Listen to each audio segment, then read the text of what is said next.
Kilo పీతలను శుభ్రం చేసుకుని అర టీ స్పూన్ పసుపు, 3 టీ స్పూన్ల కారం, రుచికి సరిపడా ఉప్పు వేసి బాగా పట్టించాలి. అంగుళం సైజు అంత అల్లం ముక్క, దాల్చిన చెక్క, 4 యాలకులు, 3 లవంగాలు, టీ స్పూన్ జీలకర్ర, 2 టీ స్పూన్ల ధనియాల పొడి, 10 వరకు పొట్టు తీసుకున్న వెల్లుల్లి రబ్బలు. మసాలా దినుసులన్నింటినీ పొడి చేసుకోవాలండి. 50 గ్రాముల నూనె వేడి చేసి 200 గ్రాముల ఉల్లిపాయ ముక్కలు మగ్గించాలి.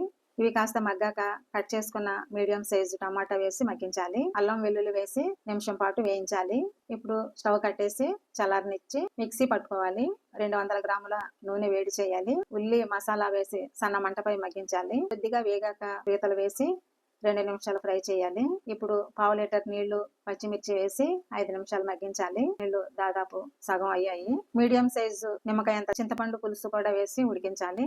నా దగ్గర ఉల్లికాడలు ఉన్నాయండి, కొన్ని వేస్తున్నాను. పొడి చేసుకున్న మసాలాలు కూడా వేసి బాగా కలిపి 5 నిమిషాలు ఉడికించాలండి. 5 నిమిషాలు అయిందండి. చింతపండు పులుసు బాగా ఉడికింది. ఇప్పుడు కొద్దిగా కొత్తిమీర కలిపి 4-5 నిమిషాలు సిమ్లో ఉడికించుకోవాలి. 5 నిమిషాలు అయిందండి. కర్రీ చక్కగా ఉడికిపోయింది. స్టవ్ కట్టేసి కనీసం అరగంట అయినా రెస్ట్ ఇచ్చాక సర్వ్ చేసేయొచ్చండి.